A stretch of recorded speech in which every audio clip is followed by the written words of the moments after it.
سیٹی بج گئی، میدان سج گیا، قومی ترانے کے ساتھ PSL 10 کا آغاز۔ رنگا رنگ تقریب میں معروف گلوکارہ عابدہ پروین کے صوفیانہ کلام نے شرکا کو جھومنے پر مجبور کر دیا۔ علی ظفر، ابرار الحق، طلحہ انجم اور نتاشا بیگ نے بھی پرفارمنس سے سما باندھ دیا۔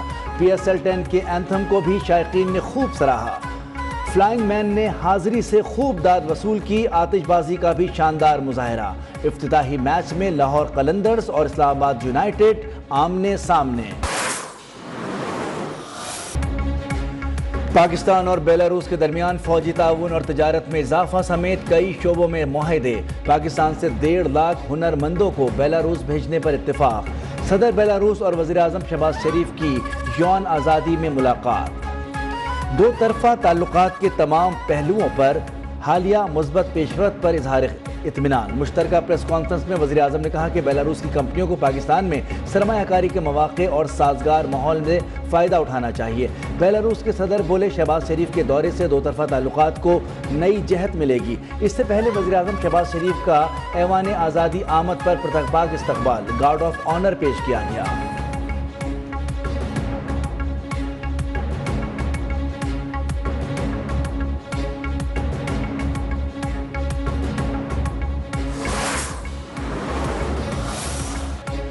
سعودی عرب نے مزید 10,000 پاکستانیوں کو حج کی اجازت دے دی۔ نائب وزیر اعظم اور وزیر خارجہ اسحاق ڈار کا سعودی وزیر خارجہ سے رابطہ۔ وزارت اطلاعات کے مطابق پاکستان نے عازمین حج کے لیے حج کوٹے میں اضافے کی خصوصی درخواست کی، جسے سعودی عرب نے قبول کرتے ہوئے پاکستان کے لیے حج کوٹے میں توسیع کی منظوری دی۔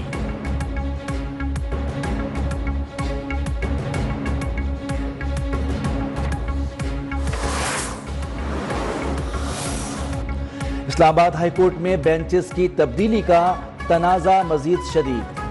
2 رکنی بینچ کا ڈپٹی رجسٹرار جوڈیشل کو آئندہ بغیر قانونی کیس سنگل سے ڈویژن بینچ ٹرانسفر نہ کرنے کا حکم۔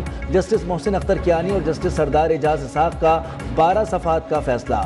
ڈویژن بینچ میں مقرر کردہ کیسز دوبارہ واپس مختلف بینچز میں بھیجنے کی ہدایت۔ چیف جسٹس بینچ تشکیل دے سکتے ہیں لیکن دوبارہ تشکیل یا ترمیم نہیں کر سکتے۔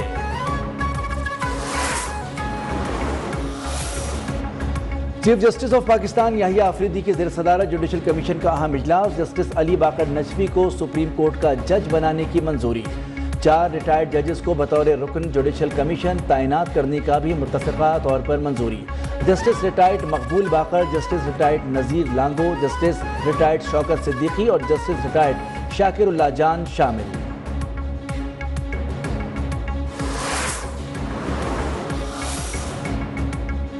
PTI سیاسی کمیٹی نے مائنز اینڈ منرلز کی منظوری بانی کی اجازت سے مشروط کر دی۔ اعلامیہ کے مطابق بانی PTI کی اجازت اور اعتماد میں لینے کے بعد بل اسمبلی سے منظور کروایا جائے گا۔ یہ بل بانی PTI کے ایجنڈے، منشور، بیانیے اور عوامی امنگوں کے عین مطابق ہوگا۔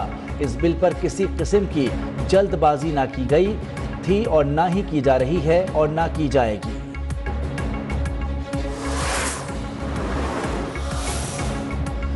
دو بڑی عالمی طاقتوں میں ٹیرف جنگ شدت اختیار کر گئی۔ امریکہ نے چین پر ٹیرف بڑھا کر 145% کر دیا۔ چین نے بھی امریکہ پر 125% ٹیرف عائد کر دیا۔ چین کے جوابی اقدام کے بعد یورپی اسٹاک مارکیٹوں میں شدید اتار چڑھاؤ۔ ڈالر کی قدر یورو کے مقابلے میں 3 سال کی کم ترین سطح پر آ گئی۔ ین کے مقابلے میں ڈالر کی قدر 1.3% گر چکی ہے۔ امریکی صدر ڈونلڈ ٹرمپ کہتے ہیں کہ چین کے ساتھ معاہدہ کرنا پسند کروں گا۔ اگر معاہدہ نہیں ہوتا تو ہم وہیں چلے جائیں گے جہاں تھے۔ چین نے موجودہ صورتحال کا ذمہ دار امریکہ کو قرار دے دیا۔ کہا ٹیرف کی شرح اس سے زیادہ نہیں بڑھائی جائے گی کیونکہ چینی مارکیٹ میں امریکی مصنوعات کے لیے قبولیت کی کوئی گنجائش باقی نہیں بچی۔ پاکستان سمیت دنیا بھر میں سونے کی قیمت بلند ترین سطح پر پہنچ گئی۔ ملک میں سونے کی فی تولہ قیمت 10,000 روپے بڑھ کر 3,38,800 روپے ہو گئی۔ عالمی مارکیٹ میں سونے کی قیمت $100 اضافے سے $3,218 فی اونس پہنچ گئی۔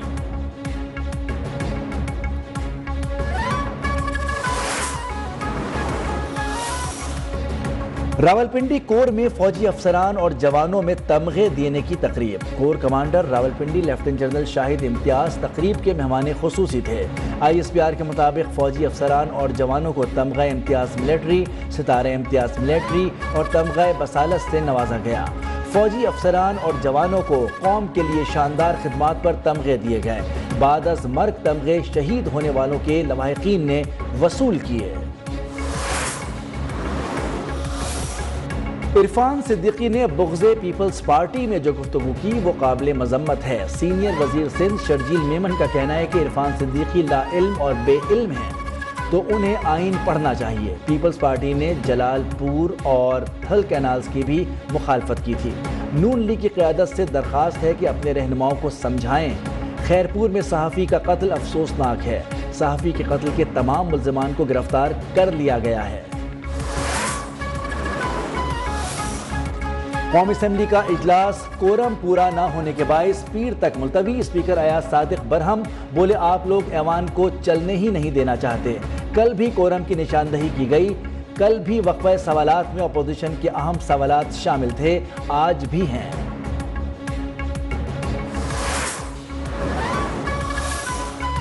سپریم کورٹ آف پاکستان نے آرٹیفیشل انٹیلیجنس کے استعمال پر گائیڈ لائنز تیار کرنے کی سفارش کر دی۔ جسٹس منصور علی شاہ نے عدالتی نظام میں AI کے استعمال پر 18 صفحات پر مشتمل فیصلہ جاری کر دیا۔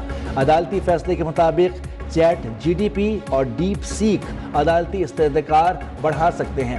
دنیا میں کئی ججز کی جانب سے AI کے استعمال سے فیصلوں میں معاونت کا اعتراف کیا گیا۔ AI کو فیصلہ لکھنے میں، ریسرچ اور ڈرافٹ تیاری میں استعمال کیا جا سکتا ہے۔ AI صرف معاون ٹول ہے اور ایک جج کی فیصلہ سازی کا متبادل نہیں۔ AI کو کسی صورت عدلیہ میں مکمل انسانی فیصلے کی خود مختاری کا متبادل نہیں ہونا چاہیے۔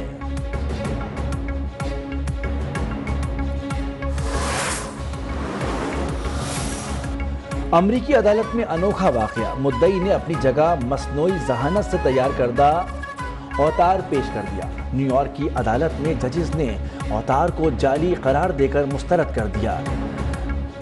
ڈیولوڈ نے خط کے ذریعے عدالت میں معافی مانگ لی۔ خط میں بتایا گیا کہ اس کے پاس اس کیس میں اس کی نمائندگی کرنے والا کوئی وکیل نہیں تھا۔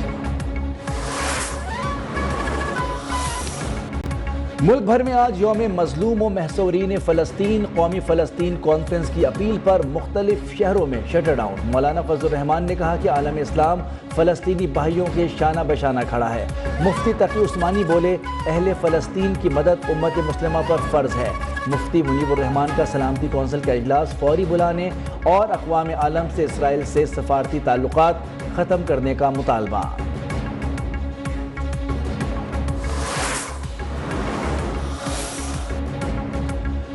فلسطین اہل فلسطین کا ہے۔ اہل غزہ کو ان کی سرزمین سے نکالنے کی کسی سازش کو تسلیم نہیں کیا جا سکتا۔ پاکستان علماء کونسل کے چیئرمین حافظ طاہر اشرفی کی میڈیا سے گفتگو۔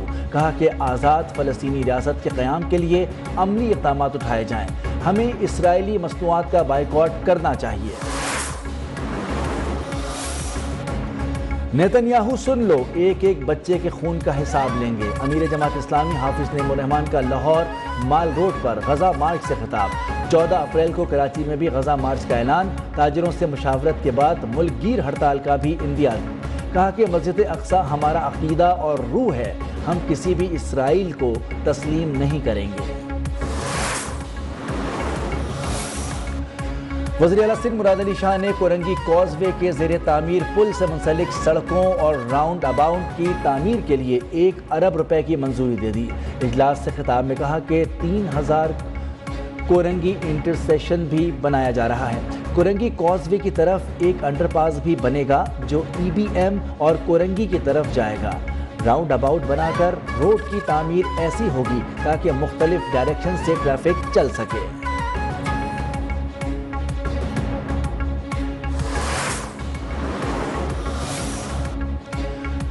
دبئی سے ڈھاکہ جانے والی غیر ملکی پرواز کی کراچی ایئرپورٹ پر emergency landing. Pakistan airport authority کے مطابق ایمرجنسی لینڈنگ کی اجازت بنگلہ دیشی خاتون مسافر کی طبیعت اچانک خراب ہونے کی وجہ سے دی گئی۔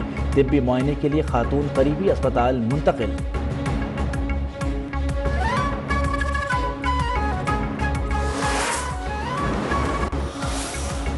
محکمہ موسمیات نے آئندہ ہفتے کے دوران ملک میں گرمی کی لہر کی پیشگوئی کر دی۔ 13 اپریل سے فضا میں ہوا کا زیادہ دباؤ ملک کے بیشتر علاقوں پر اثر انداز ہوگا۔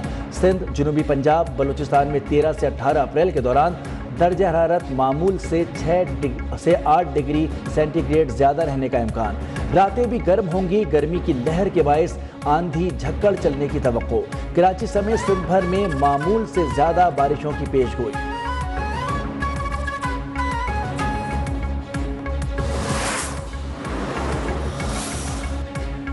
کراچی ناردرن بائی پاس پر مویشی منڈی میلہ سجنے کو تیار۔ 27 جانوروں سے لدا پہلا ٹرک پہنچ گیا۔ مویشی منڈی میں جشن کا سماں۔ مویشی منڈی کے اطراف اندر اور باہر سیکیورٹی کے سخت انتظامات کر دیے گئے۔